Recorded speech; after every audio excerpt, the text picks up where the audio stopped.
Hey, it's Soul with another video brought to you by all the beautiful named people that you see here on the screen, as well as everyone else that I'm going to feature in the credits at the end of this video. I encourage you to join the family so I can keep giving you more of this and all things Warcraft. Today, I'm going to sit down, as I usually do, and talk about lore in the Warcraft universe.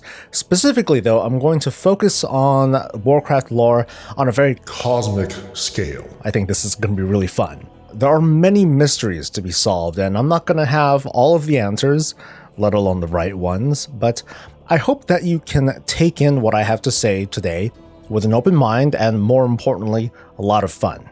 Because in this series of raving and rambling, a lot of nonsense, I'm going to give my interpretation on what the Warcraft universe truly is, and then identify its greatest threat, as well as, at least theoretically, how to protect it. The Great Dark Beyond is what I consider to be the reality of the Warcraft universe. Also part of this universe is a world beyond this reality. And according to the Warcraft Chronicle, this is where the purest forms of light and void reside. Numerous examples are made within the Warcraft all over the place that identify the differences between the light and the void with colors and other visuals, with names, and even emotional drives that separate them. If I were a citizen of the Great Dark Beyond, then I would consider the light to be a paragon of hope, virtue, and courage. By contrast, the void would represent a form of despair, or fear, darkness, that sort of thing. But they're identified in this kind of way because that is how the light and the void manifest themselves inside this or our reality. I know I'm already starting to sound crazy here. So let's think of this another way. In the World of Warcraft game, we see a world filled with color and characters, light and music and sound. But what happens when we look at it again from the lens of the real world that we live in? You don't literally pluck something out of the game and then, fiddle with it as if it was real. You pull out code, phrases, commands, calculations, ones and zeros, basically. We don't see it with the same kind of appreciation. It's interpreted entirely differently. In that same vein of thought, in the Warcraft universe, fragments of the light and the void manifest themselves inside the Great Dark Beyond as forms that can be understood by the rules of reality that govern it. This lets us freely redefine what's outside of the Great Dark Beyond with a lot of liberty, and no interpretation would be entirely incorrect. Consider this. The Great Dark Beyond is a board game with pieces and rules all strewn about in this grand cosmic fashion. On one side of the board is one player, and on the other side, of course, another player. Two regular-looking people just playing a game. That's it. It's absurdly simple, but that's the point of an analogy. But I would say that this is the simplest way to describe the entirety of the Warcraft universe. With this kind of interpretation, you can't identify either of these two people as good or evil, light or void. No one is trying to reach out and stab the other. There's no vendetta. There's no emotion. It's just a game and two players, and one objective: to win. Some of us play as Horde, and others play as Alliance. Outside of the game, we're flesh and blood. We eat, we sleep, we poop, and we watch YouTube stuff on the toilet. Inside the game, though, we're orcs, elves, goblins, and gnomes who fight under this flag, and we play under a certain set of rules. Going back to the realm of the light and the void, if these were just two people, they're far disconnected from any sense of emotion, ethics, motivation, any of that stuff. But within the bounds of the Great Dark Beyond, their nature takes form. We can understand their most primal objective. Their purpose goes beyond the small-minded, mortal things like revealing the truth or uniting all as one. The light and the void are simply opposed to one another. That's it. Two sides of the same coin. balanced. That really sums up their unending story if it wasn't for the Great Dark Beyond.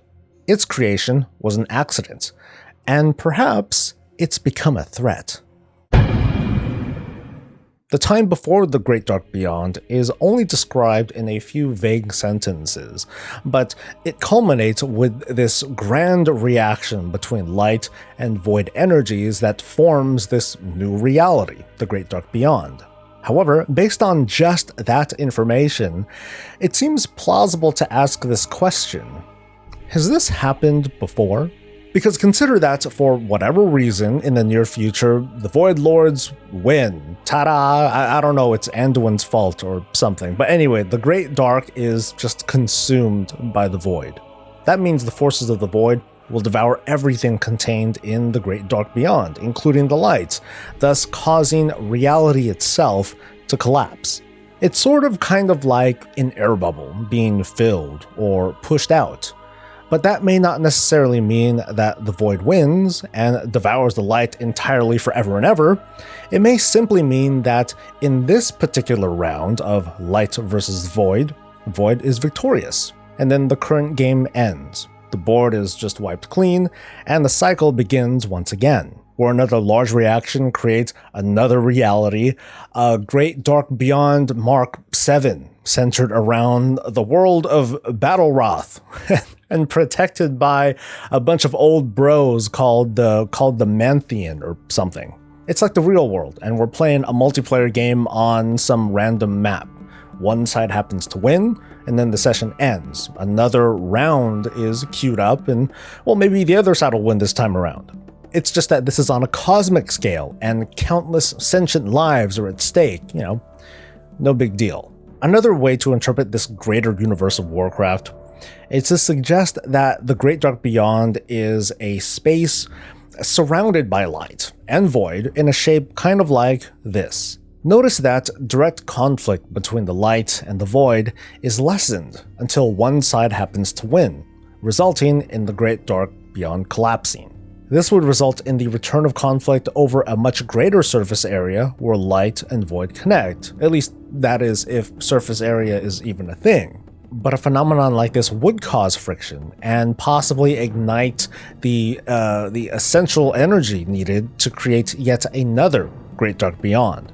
This could explain a cycle of constant beginnings and endings and beginnings again at a cosmic level if Blizzard wanted to go this route.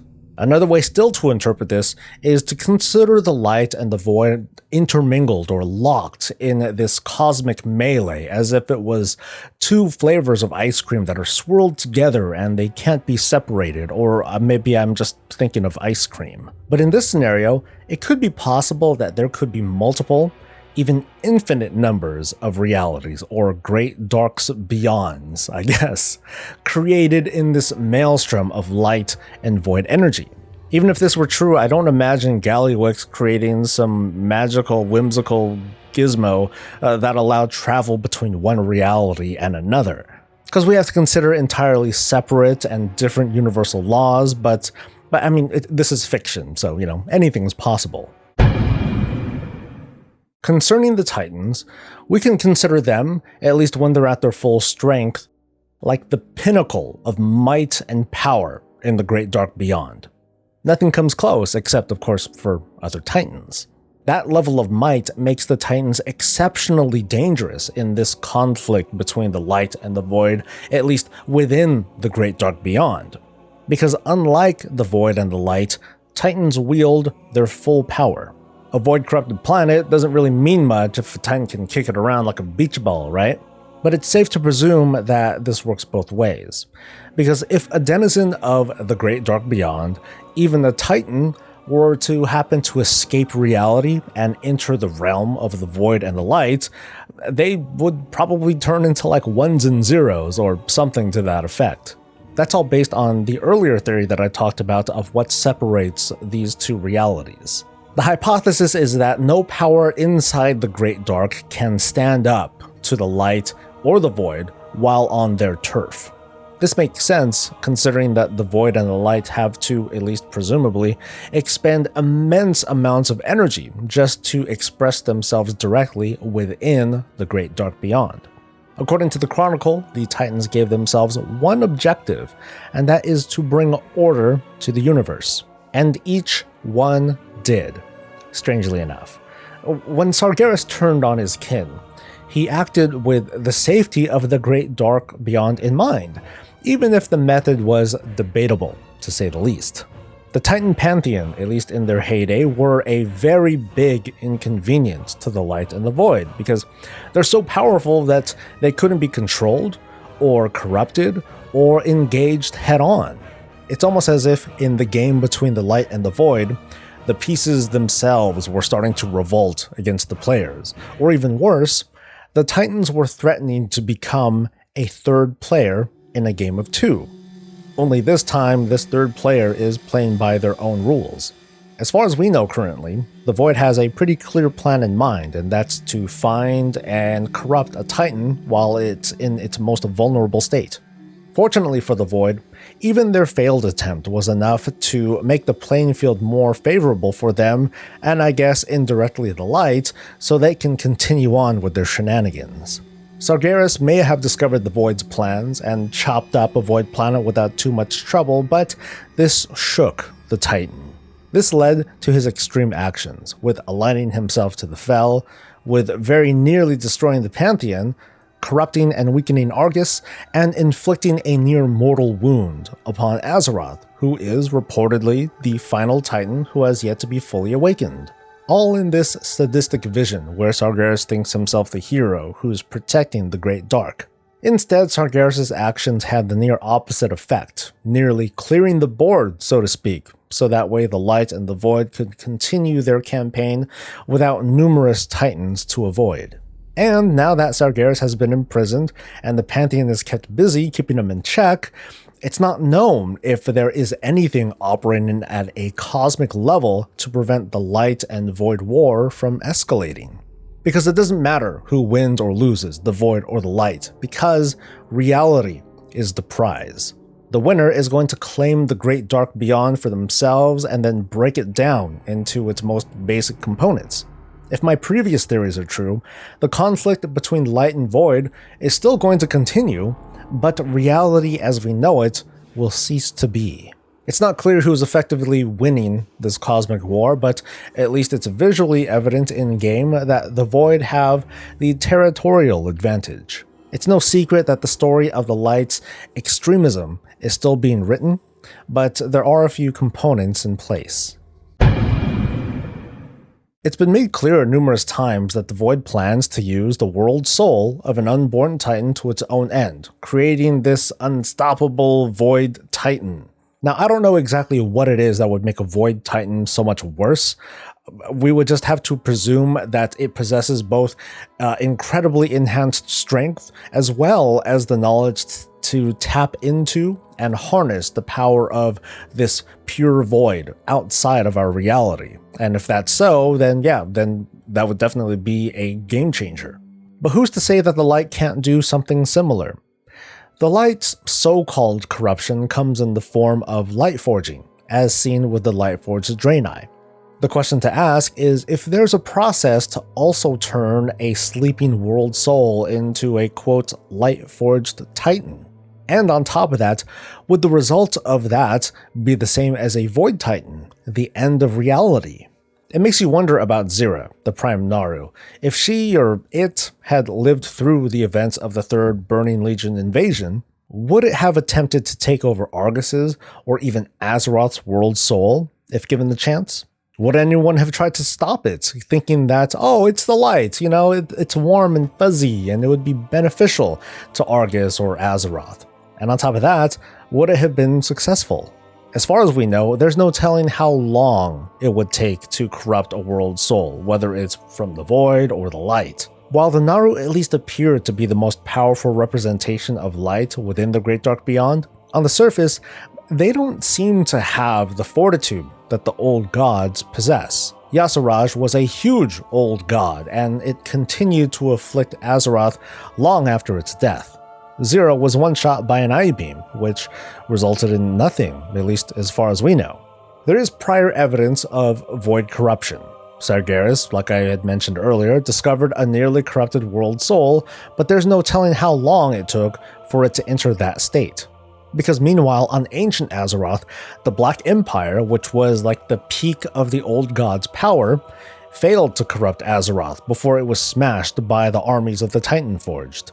My best guess is that the systemic corruption of a world soul is a very, very long process. Sargeras' cultivation of Argus, and I guess Agrabah too, spanned across 25,000 years, but we don't know at what point did either Argus or Agrabah join his side. But we have to consider present-day Azeroth too. I mean, after all, she was stabbed in the desert, and now the room to her Chamber of Heart is pretty much blown wide open. The forces of the Void have been trying to break through without too much success, but they've been trying.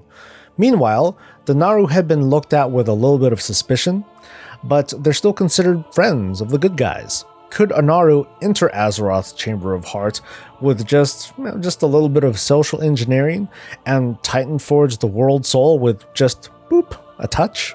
Or, like the old gods, do they need to envelop Azeroth and basically invade their culture with the light? Create its own bright empire, I guess, and slowly convert Azeroth's world soul over many generations. Which brings us to the so-called threat of undeath that's currently dominating Azeroth's political climate, and the comics, and the forums, and the YouTubes. The light doesn't tolerate the undead, and I guess same with the void. But why? There are a few theories, but the biggest is that undeath is considered this violation of nature. The Forsaken are neither alive nor dead. Their spirit doesn't go to the Shadowlands. The light hurts them, so outside of game mechanics, undead who are aligned to the light are all too few. The undead also happen to be naturally resistant to the whispers of the void. But in my opinion, many are looking a little bit too closely. They're looking to string all the whispers and theories together. Instead, let's pull back to the cosmic scale and see where we're at. The Great Dark Beyond is a product of the light and the void. The void, and most likely the light, are trying to influence events within the Great Dark to eventually bring about its collapse. Its biggest obstacle were the Titans, beings who were too powerful for their influence to affect directly. But presently, the self-styled stewards of the Great Dark Beyond are pretty much down for the count.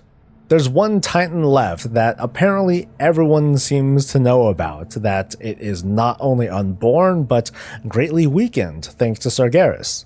The citizens of Azeroth are trying fervently to heal the planet, but at this rate, it might be too little too late for the world's soul.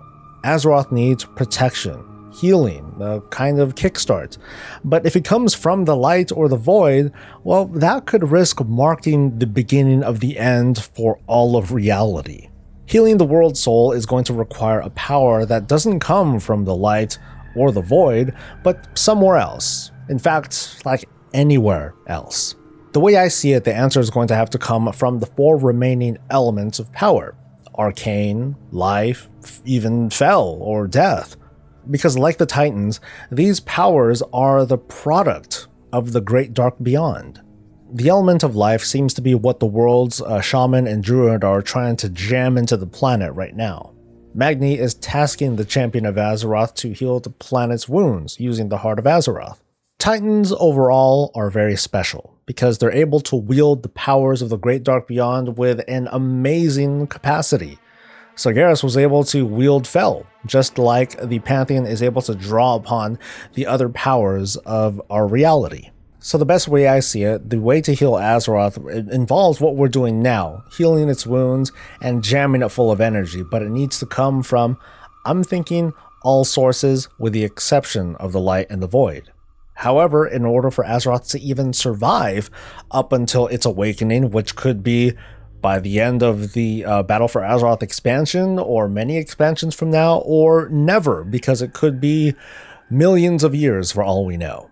But until then, it needs to be bolstered with a defense that neither the light nor the void can easily penetrate, and this defense needs to come without the direct help from the Pantheon. The Titan Forge systems that have helped to maintain Azeroth for many years have already suffered long-term damage from the Curse of Flesh. The descendants of the Titan Forged, who are pretty much all the many defenders of Azeroth, they're using powers that are available to them, but they're mortal, and they are susceptible to corruption, even the Titan Forged. Unfortunately, this leaves very few options, and it leads me to a conclusion that you were either waiting for or you were dreading to hear. It could be that those who are best suited to defend Azeroth's world soul are those who are not bound by mortality. By this, I am in fact talking about the undead of Azeroth rallying to its defense. Looking back, maybe Sargeras was right when making the Lich King. Maybe he knew it all along, maybe it was a retcon, but Sargeras might have created the Lich King in the hopes that by the time that he, Sargeras, walked his slow butt all the way over to Azeroth, it would be a world that is fortified by the walking dead, and this undead forest will have hopefully snuffed out whatever remaining old god presence there was, as if it was ants scavenging a corpse. Maybe, and I'm really going out there now as if I haven't already, perhaps the world soul of Azeroth picked up on Sargeras' intentions and chose to manipulate Sylvanas to her own ends, making her war chief to pave the way for some similar scenario. Maybe the world soul is Bwonsamdi's boss, urging the Loa of Death to prepare for what's coming. And would it be so bad if the Titan Azeroth, like the Titans before her, expressed herself with a form that best fits, a certain area of expertise, with this case being death? Because even a Titan aligned with death still fits within this scenario that ensures the Great Dark Beyond is protected by this endgame that the light and the void seek. If Azeroth, the fully awaked Titan, finally flew off and continued its mission of the Pantheon to bring order to the Great Dark Beyond, I truly believe that she can pull it off. Channeling the power of death doesn't automatically mean that the Great Dark Beyond is going to be filled with necrotic worlds necessarily. The Titans have demonstrated throughout all the readings that we've seen that they have a vision of balance, whether it's striking down the life element on Draenor, to defeating the old gods on Azeroth and putting it on life support, to cleaving infected worlds, or burning them, I guess. Azeroth is, in a way, a product of all the predecessors that came before her, because every Titan has influenced her in some small way, including the stabbing of a giant sword.